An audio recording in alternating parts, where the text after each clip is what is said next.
Hello everyone, this is Rupesh Mishra and I welcome you all to your channel that is Math Wath. देखिए, हम लोग नए chapter पे पहुंच गए हैं। ऑपरेशन रिसर्च के हम लोगों ने काफ़ी सारे एमसीक्यूज़ कर लिए हैं अभी तक। हमारे सारे के सारे चैप्टर्स लगातार लगभग सारे के सारे सब के सब एमसीक्यूज़ हो चुके हैं। सबके आपके डिस्क्रिप्टिव लेवल भी हो चुके हैं सारे के सारे क्वेश्चंस। सिर्फ और सिर्फ हमारे दो चैप्टर्स बचे हुए हैं, जो कि हमारा ऑपरेशन रिसर्च ओआर का है, जिसमें हम लोग असाइनमेंट प्रॉब्लम आज कर रहे हैं। इसके बाद एक और चैप्टर गेम थ्योरी का बचेगा, जो कि बहुत ही सिंपल सा और मज़ेदार टॉपिक है वो भी। और उसके बाद हमारा सब कुछ ख़त्म हो जाएगा। फिर मैंने दो हमारे पास पेपर पड़े हुए हैं, जो कि किसी दूसरी यूनिवर्सिटीज़ के हैं। आपके मतलब दोनों पेपर ही, दो ही पेपर आपके भी होने वाले। एक में कॉम्प्लेक्स और न्यूमेरिकल है, और सॉरी कॉम्प्लेक्स और मेट्रिक स्पेस है, और दूसरे में न्यूमेरिकल और ऑपरेशन है। तो दोनों पेपर मेरे पास पड़े हुए हैं, तो इसके बाद मैं वो कराने वाला हूँ। ठीक है, तो उसे ज़रूर देखिएगा। बाकी सेशन को लाइक कर दीजिएगा, मन हो आपका तो। चलिए, तो भाई देखिए, इससे पहले हम लोगों ने एक ट्रांसपोर्टेशन चैप्टर पढ़ा था। तो ये क्या है, एक स्पेशल केस है। किसका? It is a special case of, special case है किसका? ट्रांसपोर्टेशन, ट्रांसपोर्टेशन प्रॉब्लम का ये स्पेशल केस है। ठीक है, कैसे स्पेशल केस? यहाँ पे भाई ट्रांसपोर्टेशन में हमारे m क्रॉस n मैट्रिसेस होते थे। यहाँ पे असाइनमेंट में क्या होगा? n क्रॉस n होगा। ठीक, वहाँ पे एलोकेशंस यानी ऑक्यूपाइड सेल्स कितनी मिलती थी? एलोकेशंस कितने मिलते थे वहाँ पे, आपको याद होना चाहिए। वहाँ पे एलोकेशंस मिलता था, m और n को ऐड करिए, एक कम कर दीजिए। यहाँ पे एलोकेशन कितने मिलेंगे बच्चों? यहाँ पे एलोकेशन भी उतने ही मिलेंगे, बस वहाँ पे m और n अलग अलग थे। यहाँ पे m और n सेम है, दोनों n और n है -1, यानी 2n-1 मिलेगा यहाँ पे एलोकेशंस। ये सब कुछ किस लिए बताया जाता है बच्चों? ये आपके एमसीक्यू के लिए बताया जाता है। ठीक है, अच्छा। अब इसमें जो हम लोग मैट्रिक्स बनाते हैं उसे क्या बोलते हैं? इसके मैट्रिक्स को हम लोग, मैट्रिक्स को, अच्छा बात यही है ना, असाइनमेंट है तो उसे हमें कॉस्ट के बारे में बात करनी होती है, जिसे कॉस्ट मैट्रिक्स भी बोलते हैं और इफेक्टिवनेस मैट्रिक्स भी बोलते हैं। इफेक्टिवनेस मैट्रिक्स भी बोलते हैं। ठीक, रो और कॉलम सेम होंगी। यहाँ पे आप ये कह सकते हो कि भाई डिफरेंट डिफरेंट कंपनीज में नंबर ऑफ एम्प्लॉयज़ और नंबर ऑफ जो डिफरेंट डिफरेंट वर्क हैं, काम हैं, उन्हें दिए जाते हैं। वो चीज़ यहाँ पे हमें करना पड़ता है। असाइनमेंट शेड्यूल बनाना पड़ता है कि किसको कौन सा काम दिया जाए कि हमारा कम समय में ज़्यादा वो आउटपुट देता हो, साथ ही साथ कॉस्ट को कम करता हो या प्रॉफिट को मैक्सिमाइज़ करता हो। इन दोनों में से कोई एक काम करता हो, हमारा बिजनेस आगे बढ़े, प्रॉफिट कमाए, लॉस नहीं। तो प्रॉफिट के लिए हम लोग का जो सबसे सुटेबल जो रास्ता होता है, किस पर्सन को कौन सी जॉब असाइन करनी है, कौन सी रोड पे कौन सा ड्राइवर भेजा जाना ज़्यादा सही रहेगा जिससे कि वो कॉस्ट कम लगाए, कौन सी रोड अच्छी है। ठीक है, ये सारी चीज़ें हमें इसमें सीखने को मिलती है। और सच बताओ तो ये एक तरीके से एक आपकी रिवॉल्यूशन है कि आपका ऑपरेशन रिसर्च हर जगह यूज़ होता है। एमबीए वाले भी पढ़ते हैं, बीटेक वाले भी पढ़ते हैं, बीएससी वाले आप लोग हैं, पढ़ ही रहे हैं। तो सोचिए कहाँ कहाँ नहीं पढ़ते हैं। ये आपका मिलिट्री बेसिस पे भी यूज़ होता है कि किस पे किस पार्ट ऑफ अगर मान लीजिए कोई एक ऐसा एरिया है जहाँ पे हम लोग को टेररिस्ट को या किसी को मतलब टैकल करने के लिए हमारे अच्छे अच्छे सोल्जर्स को तैनात करना है, तो किस हिसाब का सोल्जर कहाँ पे जाना चाहिए, कितने मशीन गन्स होने चाहिए, क्या चीज़ कैसे। तो आप समझ पा रहे हो, ये सारी चीज़ों की मेजरमेंट भी इससे की जा सकती है। ठीक, अब हम आपका ज़्यादा समय ना लेकर के डायरेक्टली हम लोग मेथड पे चलते हैं और इसके जो मेन मेन पॉइंट्स है सारे के सारे पढ़ते हैं। सबसे पहला जो मेथड, इसका नाम है हंगेरियन मेथड, वही हम लोग को पढ़ना है और वो हर जगह यूज़ होने वाला है। चलिए देखते हैं। देखिए, क्वेश्चन आपके सामने है, मिनिमाइज़ करना है हमको कॉस्ट को। अब ये J1 J2 J3 और J4 हमारी जॉब्स हैं और M1 M2 M3 और M4 हमारी मशीन्स हैं। ठीक, और J1 जॉब को करने के लिए जो हमारा M1 मशीन से 15 रुपये कॉस्ट आ रही है, हम रुपए में मान लेते हैं। ठीक, ठीक वैसे ही M2 मशीन से वही जॉब की जा रही है तो 13 रुपये, 14 रुपये और 17 रुपये, ऐसे करके सारी की सारी कॉस्ट लिखी हुई है। लेकिन इसने बोला कि हम सारी की सारी जॉब अगर करवा लें, और यहाँ पे क्या होता है भाई, स्पेशल, भाई एक को एक ही जॉब मिल सकती है भाई, है ना। One job for one machine, है ना। One job for one machine मतलब एक ही एक मिलनी चाहिए, वन मशीन। सिंपल सी बात है, ठीक है। एक को दो नहीं दे सकते हैं, ये तो क्लियर बात है, ठीक है ना। अब कह रहे हैं कि इसमें जो हमारे पैसे लगने वाले वो कम से कम लगे। यहाँ पे कॉस्ट लिख रही दे रखी है सबकी सब 15, 13, 14, 17। अब ये मैं रुपए में बोल रहा हूँ, हो सकता है ये थाउजेंड्स में हो, लैक्स में हो, बट जैसी कंपनी उस हिसाब से वो टर्नओवर होगा उसका फिलहाल। तो अब इसे हमें मिनिमाइज़ करना है कॉस्ट को, जितने भी पैसे लग रहे हैं। तो सबसे पहला काम जो करते हैं हम लोग, स्टार्ट कर रहे हैं कौन सा मेथड, कौन सा मेथड स्टार्ट करें, हंगेरियन मेथड, ठीक, हंगेरियन मेथड। अब क्या करता है हंगेरियन मेथड, सबसे पहला जो इसका स्टेप है, स्टेप नंबर 1 जो है वो क्या करता है, रो रिडक्शन करता है। क्या करता है, रो रिडक्शन। और रो रिडक्शन,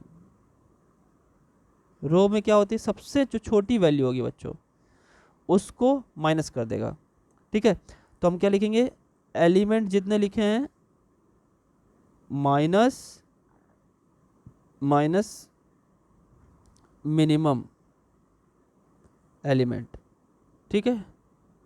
मतलब अगर आप पहला रो देखें तो सबसे मिनिमम कौन है, 13, 13 को सबसे माइनस करेगा, इस 15 माइनस 13, 13 माइनस 13, 14 माइनस 13, 17 माइनस 13।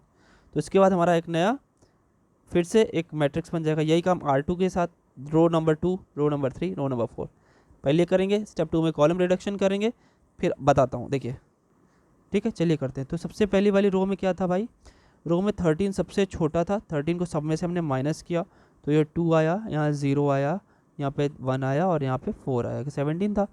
और ऐसे इसको देखे दूसरे वाले को, दूसरे रो को देख पा रहे होंगे अगर आप, तो भाई 11 सबसे छोटा है, तो 11 को माइनस करना शुरू करेंगे तो क्या आ जाएगा। ऐसे मैं सारे के सारे करके लिख रहा हूँ। यहाँ पे 0, 1, 4, 2, यहाँ पे 3, 2, 0, 1, और उसके बाद ये लास्ट वाला 0, 2, ये कर लिया। इसके बाद स्टेप नंबर 2 क्या है हमारा, स्टेप नंबर 2 बच्चों होगा कॉलम रिडक्शन, ठीक है। कॉलम रिडक्शन क्या बोलते हैं इसे भाई, कॉलम रिडक्शन, कॉलम रिडक्शन। तो क्या होता है भाई, वही एलिमेंट होगा और एलिमेंट में माइनस करेंगे मिनिमम एलिमेंट को कॉलम में देख करके। जैसे अब इसमें देखें हम, तो सबसे मिनिमम 0 ही है, 0 सब में माइनस करेंगे कोई फ़र्क नहीं पड़ेगा, तो जिसमें 0 रहेगा उसमें कोई फ़र्क ही नहीं पड़ेगा।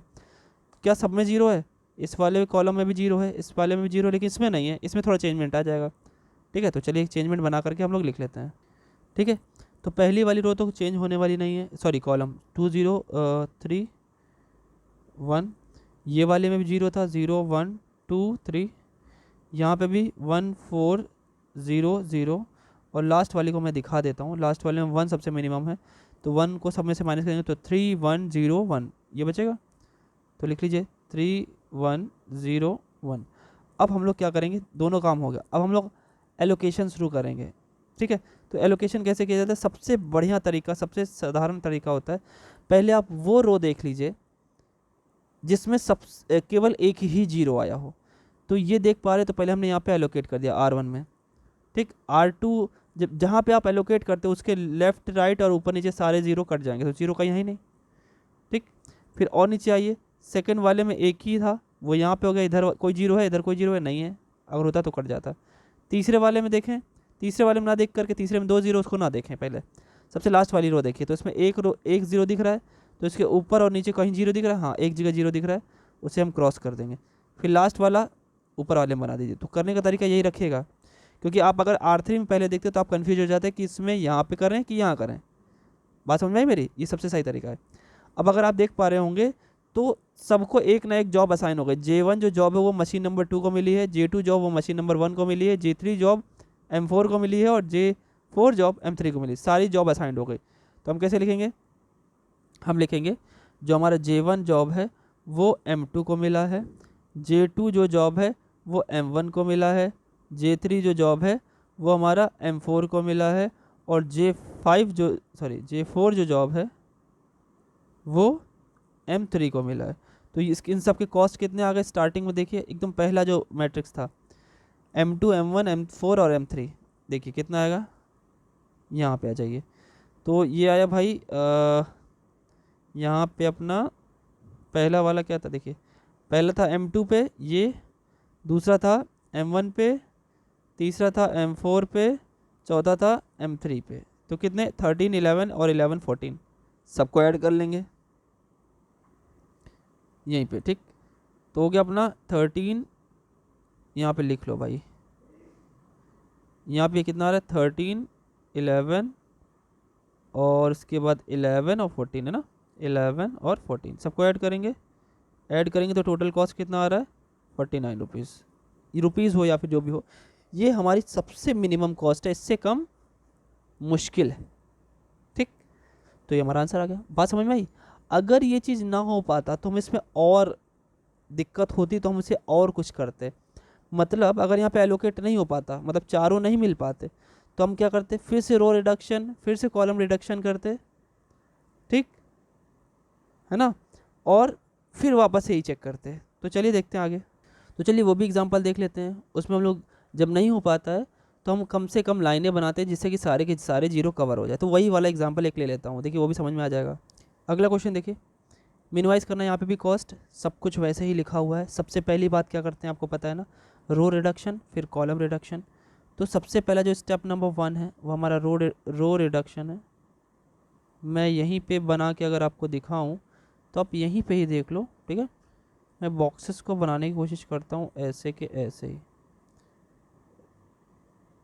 थोड़ा रफ टाइप का बना रहा हूँ क्योंकि टाइम ज़्यादा वेस्ट नहीं करना है मुझे। ठीक है, ओके, आप इधर तो समझ ही रहे हो भाई, इधर क्या होगा ABCD होगा इधर। ठीक है, और इधर अपना 1 2 3 4 सब्ट्रैक्ट करिए भाई। रो में देखेंगे सबसे छोटा नंबर 10 है, पहले वाले में 0 बचा, यहाँ पे 2, यहाँ पे 9, 10 9 19, 10 1 11। इधर भैया सबसे छोटा 5 है, 0 बन जाएगा, और अपना यहाँ 5 बचेगा, यहाँ 2 बचेगा, यहाँ पे 3 बचेगा। थर्ड वाले रो में इज 11, 11 1 12, 11 14, 11 2 13, 11 0 0 हो जाएगा। In the fourth row the minimum is 8, 8 minus 8 0, 8 7 15 and 8 3 11 और 8 1 9। ठीक है, ये बन गया, रो रिडक्शन हो गया। अब कॉलम रिडक्शन करते हैं। कॉलम रिडक्शन करेंगे तो फर्स्ट वाले में तो कोई चेंजमेंट नहीं आएगा, फर्स्ट में चेंजमेंट नहीं आएगा, सेकंड में आएगा चेंजमेंट, थर्ड में चेंजमेंट आएगा और फोर्थ में चेंजमेंट नहीं आएगा क्योंकि उसमें 0 पहले से है तो मिनिमम तो वही रहेगा। चलिए देखिए, तो कॉलम रिडक्शन में जैसा कि मैंने बताया कि भाई पहली जो कॉलम है उसमें कोई फ़र्क नहीं पड़ेगा क्योंकि उसमें पहले से 0 था, और फोर्थ वाली कॉलम में भी कोई फ़र्क नहीं पड़ेगा क्योंकि उसमें भी 0 था, मिनिमम 0 ही होगा भाई। और सेकंड अगर कॉलम को मैं दिखाऊं आपको तो यहाँ पे ये देखिए, दिख रहा है आपको, इसमें 2 है मिनिमम, इसमें भी 2 है। ठीक, तो मैं सब्ट्रैक्ट कर दे रहा हूँ और लिख भी दे रहा हूँ direct. This will become 0 3 1 and 5, here it will be 7 0 0 1। Okay, अब आपने रो और कॉलम रिडक्शन कर लिया। Now use that the rest part of Hungarian method. क्या कहता है, एलोकेशंस। एलोकेशंस करते हैं with the help of another colour. सबसे पहले भाई इसमें भी 2 जीरो है, इसमें भी 2 जीरो, इसमें भी 2 जीरो, सिर्फ इसमें 1 जीरो है। तो भैया हो, हमने क्या बताया आपको, हमने बताया कि जहाँ पे कम जीरो हो वहाँ पे पहले कर लीजिए। ये हो गया एलोकेट। इसके ऊपर सब खत्म, दाहिने कोई है ही नहीं। अब देखिए इसके बाद एक किस में बचा, एक किस में बचा, तो नीचे कोई है भी नहीं। एक इसमें बचा तो ये खत्म हो गया, और एक यहाँ पे देख लीजिए, देखिए इसमें भी एलोकेट हो गया, बड़े सिंपली, है ना। वो दिक्कत नहीं है जो मुझे बतानी थी, कोई बात नहीं, आएगी दिक्कत, उसमें बताना ज़रूरी है। तो ये तो हो गया, फिर तो काम अपना हो गया। कौन कौन भाई, ए जो पर्सन है उसको सेकंड जॉब मिली है, बी जो पर्सन है उसे थर्ड जॉब मिली है, सी जो पर्सन है उसे फोर्थ जॉब मिली है, और डी जो पर्सन है उसे फर्स्ट जॉब मिली है। और ऐसे ही MCQ भी बनते हैं। सबके आंसर्स लिख दीजिए पहली वाली क्वेश्चन को देखकर, जो पहली हमने मैट्रिक्स बनाई थी, क्वेश्चन भी यहीं पे लिखा हुआ है, तो देख लीजिए सबका सब, है ना। ए को 2 मिला मतलब ये, बी को थर्ड मिला है यानी ये, सी को फोर्थ मिला यानी ये, और डी को फर्स्ट मिला यानी ये। तो 12 7 11 और 8, 12 7 11 8, तो 12 7 11 8 है कि 9 है, एक सेकेंड, ये तो 8 है, हाँ 8 है, ठीक, 8 सबको ऐड कर लीजिए। ठीक है, 8 to 10 20 30 38, 38 is the answer minimum. ठीक है, और देखते हैं। ठीक है, एक और एग्जांपल लेते हैं जिसमें इतने इजीली आंसर नहीं आएगा। देखिए क्वेश्चन आपके सामने मैं लिख रहा हूँ, ये 0 0, एक सेकेंड, 0 0 यहाँ पे नहीं है। क्वेश्चन है हमारे पास मिनिमाइजेशन का, हाँ 15 11 13 15 15 11 13 15, इसमें भी मिनिमाइज करना है, ठीक है। 17 12 12 13, ठीक है, 14 15 10। आप लोग लाइक क्यों नहीं करते हो भाई, खामा गुस्सा दिला देते हो आप लोग। मतलब 6 सेमेस्टर का तो एक लंबा साथ दिया है मैंने, और कम से कम वीडियो पे व्यू कम से कम 100 जा रहा है, आप लोग 50 लाइक भी नहीं पहुंचा पा रहे हो। जब हज़ार व्यू जा रहा है तो उस पर कम से कम 100 200 तो लाइक होने चाहिए ना कम से कम। आप नहीं चाहते हैं कि शायद मेरी वीडियोस ऊपर आएँ और हम एग्जिस्ट करें, आपको पढ़ाने के साथ साथ हमारा चैनल ख़त्म हो जाए, हम ख़त्म हो जाएं यूट्यूब से। आप ये चाहते हो तो कोई दिक्कत नहीं है, ऊपर वाला तो देखता ही है ना। फिलहाल देखिए रो रिडक्शन करें अगर हम, तो सिंपल सी बात है, मिनिमम 11 है, माइनस करिए तो 11 4 0, 11 2 13, 11 4 15। ऐसे ये इसमें कौन है, 12 है ना, तो 12 5 17 0 0 और 1 हो गया। ऐसे यहाँ पे 10 है, 4 5 0 4। ऐसे यहाँ पे 11 है, 11 5 11 2 11 0 और 11 6 17। रो रिडक्शन हो गया। कॉलम रिडक्शन में इसी में रिडक्शन होगा, ये वाले में भी 0, इसमें भी 0, इसमें भी रिडक्शन हो जाएगा, ठीक है। तो कर दीजिए। आइए देखिए स्टेप 2 में हम लोग कॉलम रिडक्शन करने जा रहे हैं। तो कॉलम रिडक्शन में पहली बात तो जो जिसमें 0 था उसमें कोई चेंजमेंट नहीं होगा, है ना। जैसे इस वाले में अगर आप देख पा रहे हो तो इसमें 4 मिनिमम है, आप उसे सब्ट्रैक्ट करके अपना काम कर सकते हैं। तो 4 पहले तो 4 - 4 0, यहाँ 1 बचा, और अपना यहाँ भी 0, यहाँ पे 1 बचा, ठीक है। सेकंड वाले में 0 0 5 2, आपको समझ में तो आ गया होगा, मैं डायरेक्ट लिख रहा हूँ 2 0 0 0, उसके बाद 3 0 3 2। ये सेकंड स्टेप हो गया। आप थर्ड स्टेप पे आते हैं। वैसे सेकंड स्टेप अगर आप देखें तो क्या भाई एलोकेशन अब करना सही है, कर लेते हैं, देखते हैं कि एलोकेशन हो पा रहा है। पहले तो हम देखेंगे सबसे कम जीरोस कहाँ पे हैं, यहाँ पे एक 0 सबसे कम, तो इसकी वजह से इसके ऊपर वाले सब खत्म, ठीक, खत्म हो गए भाई, अच्छी बात है। फिर इसका देखा हमने कि और कहाँ पे दिख रहा है, नहीं यहाँ पे तो डबल है, यहाँ पे भी डबल अभी भी, तो इनको अभी भी नहीं देख सकते, तो हम यहाँ पे देखेंगे। ये हमने देखा, इसके ऊपर वाला ख़त्म हो गया। फिर हम देखा यहाँ पे है एक, तो इसके नीचे वाला ख़त्म हो गया, है ना, और इस वाले में ये एलोकेट हो जाएगा।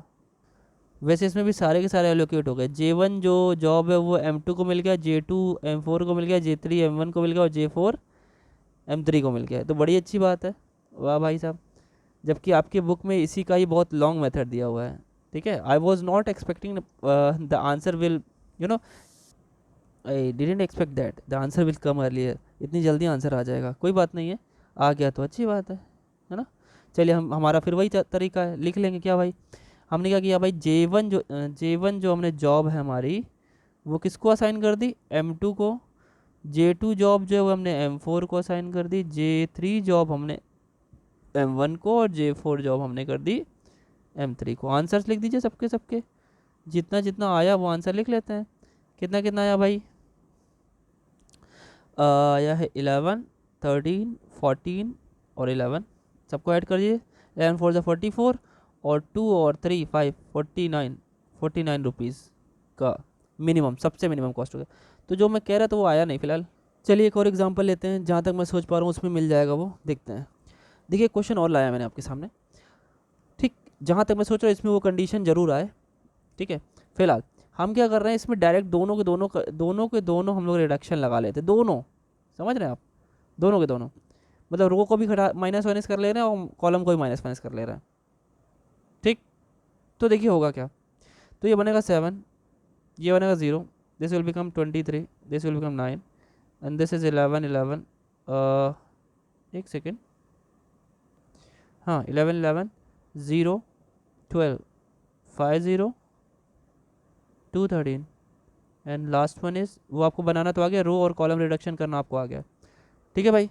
अब चलिए हम लोग एलोकेट करते हैं, ठीक है। चलिए भाई साहब आ गए हम लोग रास्ते में। सबसे पहले हमने देखा कि भाई फर्स्ट जो हमारी रो है उसमें एक ही ज़ीरो है, तो वी कैन एलोकेट दैट। चलो ले लो भैया, असाइन कर दिया हमने, इसको कर दिया असाइन, है ना। अच्छा, अब इसकी वजह से इसके नीचे वाले सारे ख़त्म, लेफ्ट में तो कोई था ही नहीं। सेकंड रो में गए, सेकंड रो में दो हैं, अभी मधु से एलोकेट करो। थर्ड रो में देखा हमने, ये एलोकेट हो गया। ऊपर नीचे कहीं माइनस नहीं है, कहीं जीरो नहीं है, ठीक, कोई दिक्कत नहीं। अगर अब देख पा रहे हो तो R4 तो खाली रहेगा, उसमें तो कोई एलोकेशन के लिए बचा ही नहीं। R2 में देखा तो दो हैं, तो किसी एक को अगर आप करेंगे, जैसे लेट से इसको करेंगे तो ये खत्म हो गया। तो ए को तो आपने जॉब 4 दे दी, बी को जॉब 1 दे दी, सी को जॉब 2 दे दी, लेकिन डी को कोई जॉब ही नहीं है, तो ऐसा तो नहीं कर सकते। अब ये वो वाली कंडीशन बनी जो हम बताना चाहते थे, ठीक। अब हम क्या करेंगे, हम ज़्यादा से ज़्यादा कम से कम लाइन खींचेंगे, जैसे कि सारे के सारे ज़ीरो कवर हो जाएं। तो ये हम नेक्स्ट वापस से इसी को बनाते हैं, ठीक है। देखिए हमने वापस से उसको लिख लिया, जो कि जॉब नहीं मिल रही थी। बड़ी बिल्लियाँ हो गई, बिलौटे यहाँ पे घूम रहे हैं मोटे मोटे। आप लोग के घर में बिल्ली मारने वाला कोई हो तो भेजिएगा हमारे पास, ठीक है। देखिए हमने जैसा बताया था कि जो हमारा फोर्थ वाला था डी, उसको कोई भी जॉब असाइन नहीं हुई थी। तो अब हम क्या करेंगे, एक मेथड यहाँ पे अपनाया जाता है ऐसे में कि हम मैक्सिमम लाइन इतनी खींचेंगे, कम से कम लाइन खींचेंगे, और जिससे कि सारे के सारे जीरोस कवर हो जाएं। तो देखिए सबसे पहले जहाँ ज़्यादा जीरोज है वहाँ पे बात करें। सबसे ज़्यादा जीरो यहाँ पे ये वाले पे, तो इसको हमने क्या किया, डॉटेड इसको कनेक्ट कर दिया। और सारे जीरो को कनेक्ट करना, देखिए ये वाले जीरो को कनेक्ट करना है तो ऐसे कर दिया। फिर और जीरो कनेक्ट करना है, ये देखिए ये कनेक्ट हो गया। क्या सारे जीरो कनेक्ट हो गए? हाँ सारे जीरो कनेक्ट हो गए, ठीक। ये तरीका जो है बड़ा ही मज़ेदार है। अब जहाँ जहाँ मतलब लाइनिंग गई नहीं है, मतलब अब ये देखिए यहाँ पे ध्यान से लिखिए, लिखना क्या है आपको, नॉन लाइनर एलिमेंट्स जितने भी हैं, मैं अपने शब्दों में लिख रहा हूँ, आप समझिएगा उसको, उनका हमें क्या करना है, मिनिमम लेना है, ठीक है, मिनिमम लेना है। और उन्हें क्या करना है, इन्हीं में सब्ट्रैक्ट करना है, ठीक, सब्ट्रैक्ट करना है। और इसी मिनिमम को ऐड करना है, कहाँ पे, एट जंक्शन। जंक्शन मतलब जहाँ पे से क्रॉस बने, ठीक। जंक्शन का मतलब जहाँ पे डॉटेड लाइंस का ऐसे, जैसे ये हमारा क्या है, जंक्शन। जंक्शन यहाँ पे कहाँ कहाँ पे आपको दिखा दूँ। देखिए पहला जंक्शन आपको दिख रहा होगा 13 पे, दूसरा जंक्शन दिख रहा होगा 0 पे, बस और कहीं जंक्शन नहीं है। और जहाँ पे केवल डॉटेड लाइन है वहाँ पे कुछ नहीं करना। मतलब एक तरीके से अगर आप देखें तो ये 7, 11, 5, 9, 12 और 13, ये तीनों क्या है, नॉन लाइनर एलिमेंट्स हैं। इनमें से मिनिमम कौन है, मिनिमम है हमारा, देख पा रहे होंगे आप, 5 है। हम क्या करने वाले, जो नेक्स्ट हमारी टेबल बनेगी उससे इस 5 को इन तीनों में पहले आप माइनस, इन 6 एलिमेंट्स में माइनस करेंगे, और ऐड करेंगे कहाँ पे, 13 में 5 को ऐड करेंगे, 0 में 5 को ऐड करेंगे, और इसके बारे में कुछ नहीं करेंगे। जहाँ पे डॉटेड सिंगल लाइन है उनमें उन्हें एज इट इज़ रखेंगे। तो ये भी लिख दें, ये भी लिखना चाहिए क्या, कि एक सेकेंड, हम लिखेंगे यहाँ पे एक चीज़ और, क्या भाई, कि सिंगल लाइन जो होगी, सिंगल डॉटेड एलिमेंट्स कैसे रहेंगे, as it is, as it is, ठीक। अब ये बात पूरा का पूरा मेथड आपको समझ में आ जाएगा, ये मेथड पूरा खत्म हो जाएगा, यही चीज़ मेन था, ठीक है। देखो चेंज करते हैं हम, देखिए अब हमने क्या किया भाई, 5 को सब्ट्रैक्ट करना है, यहाँ पे 5 सब्ट्रैक्ट होगा, यहाँ पे होगा, यहाँ पे 5 सब्ट्रैक्ट होगा, यहाँ पे होगा, यहाँ पे होगा, और यहाँ पे ऐड होगा, यहाँ पे ऐड होगा, बाकी सबको एज इट इज़। तो मैंने सबको लिख करके कर दिया, देखिए आपके सामने ये बन गया। अब ये काम हो गया तो फिर वापस से एलोकेशन करना शुरू, फिर से, ठीक है, फिर से एलोकेशन करते हैं। तो वही सबसे क्या तरीका क्या होता है, रो, वो सबसे पहले वो वाली रो देखिए जहाँ पे केवल एक ही एलोकेशन है। तो पहले में तो 2 है, इसमें भी 2 है, इसको नहीं देखना है, और बाकी के जो 2 लास्ट के हैं इसमें पहले एलोकेट कर लीजिए, ठीक। इसके ऊपर और नीचे कहीं 0 है तो काट देंगे, अगर नहीं है तो कोई बात नहीं। लास्ट में यहाँ 0 है, ऊपर काट दीजिए। अब फिर से वापस से देखिए, तो पहली रो में हमें एक एलोकेशन दिख रहा है, उसकी वजह से नीचे वाला कैंसिल हो गया, ठीक। और सेकंड रो में भी एक ही एलोकेशन, अब देखिए सारे के सारे एलोकेशन मिल गए, खत्म हो गया क्वेश्चन। यही चीज़ हमको समझाना था इस हंगेरियन मेथड में। तो ए पर्सन को हमें कौन सी जॉब असाइन करनी पड़ेगी, थर्ड वाली, बी पर्सन को हमें फर्स्ट वाली जॉब देनी पड़ी, सी पर्सन को हमें सेकंड वाली देनी पड़ी, और डी पर्सन को हमें फोर्थ वाली देनी पड़ी। आई थिंक आपको समझ में आया होगा। सबकी कॉस्ट लिख लीजिए, रिस्पेक्टिव जो भी थी स्टार्टिंग में क्वेश्चन में थी, सबकी जॉब सबकी हम लोग लिख लेते हैं। ठीक, तो क्या आएगा भाई, ये ए का थर्ड था, ये वाला, एक सेकेंड, ये वाला ए का थर्ड था, बी का फर्स्ट था, उसके बाद सी का सेकंड था, और डी का फोर्थ वाला था। ठीक, यानी 17, 13, 19 और 10, 17, 13, 19 और 10 सबको ऐड कर लीजिए, तो जो जाएगा 10, 20, 30, 40, 50, 59। ठीक, ये इतनी मिनिमम कॉस्ट आएगी। अगर रुपीज़ में तो रुपीज़ में आ जाएगी। बात समझ में आई मेरी? अगर ये करने के बाद फिर से ये काम नहीं होता, मान लीजिए फिर से असाइनमेंट नहीं पूरा होता, तो फिर से हम क्या करते हैं, वही मिनिमम नंबर ऑफ लाइंस बनाते हैं, सारे के सारे जीरो को कलेक्ट करते हैं, फिर हम उसके जो नॉन लाइनर एलिमेंट्स हैं उनमें से मिनिमम निकालते हैं, उसको सब जगह से माइनस करते, जंक्शन पे ऐड करते और सिंगल डॉटेड लाइन पे सिंपल एज इट इज़ रहने देते, फिर से यही काम करते। तो ये तब तक ये वाला तरीका चलता है जब तक सारे के सारे हमारे जॉब असाइंड ना हो जाए। ठीक, देखिए अब नेक्स्ट हमारा है अनबैलेंस्ड असाइनमेंट प्रॉब्लम।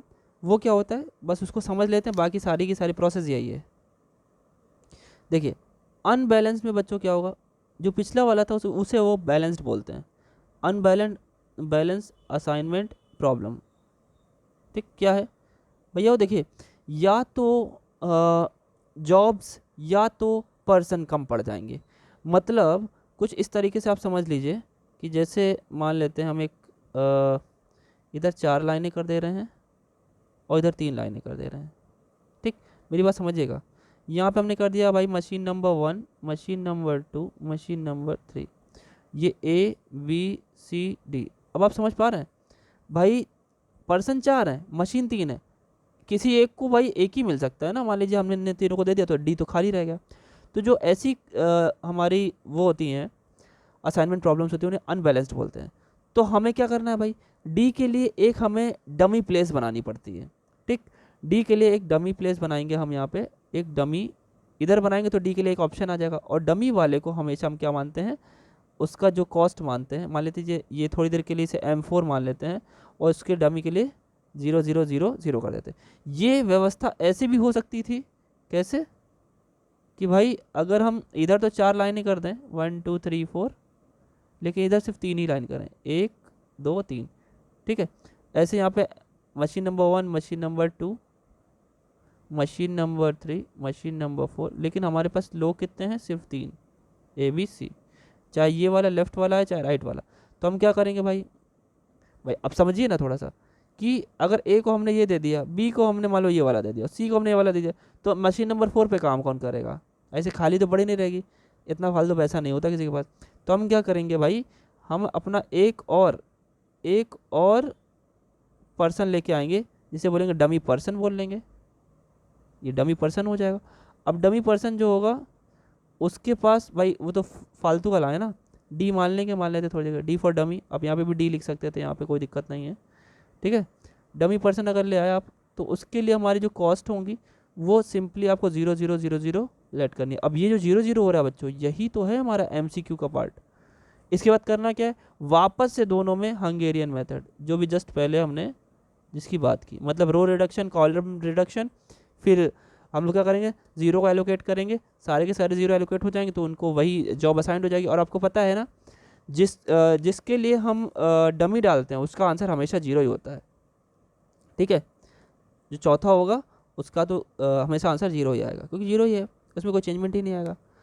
इसमें सेम वही प्रोसेस लगती चली जाएगी। इसके बाद आपका एक पॉइंट और बचता है जिसे बोलते हैं ट्रैवलिंग सेल्समैन प्रॉब्लम, जिसमें हम लोग की ज़्यादातर ट्रैवलिंग की बात होती है। ठीक है, तो वो हम लोग नेक्स्ट वीडियो में करके और इस चैप्टर के MCQ भी ख़त्म कर लेंगे। मैंने कहा था ना चैप्टर ज़्यादा बड़ा नहीं है। ठीक, उसका लास्ट चैप्टर मेरे ख्याल से कल स्टार्ट भी हो जाएगा, लास्ट चैप्टर, जो कि हमारा क्या है, game theory, and the course will and up. Okay, चलिए मिलते हैं नेक्स्ट वीडियो में आपके अपने प्यारे चैनल मैथ वैथ पर रुपेश मिश्रा के साथ। ठीक है, थैंक यू।